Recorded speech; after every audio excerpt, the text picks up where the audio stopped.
আসসালামু আলাইকুম রহমতুল্লাহ।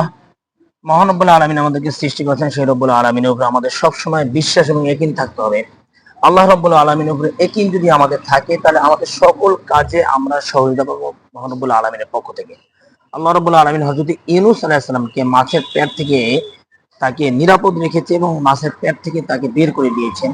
রব্বুল আলামিন পবিত্র কোরআন মাজিদে বলেন, ওয়া ইন জাহাদু ফিনা লানাহদিয়ান্নাহুম সুবুলানা, আমাকে পাওয়ার জন্য বা আমার পথে চলার জন্য যে ব্যক্তি চেষ্টা সাধনা করবে, আমি আল্লাহ অবশ্যই তাকে অনেক পথ বের করে দেবো।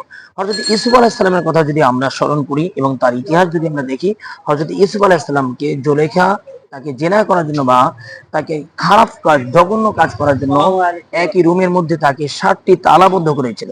হযরত ইউসুফ আলাইহিস সালাম আল্লাহ রাব্বুল আলামিনের উপর তাওয়াক্কুল করে, ইয়াকিন করে তিনি এমন দৌড় দিয়েছিলেন, চাবি ছাড়াই সেই ৭টি তালা ঠাস ঠাস করে খুলে ফেলছে।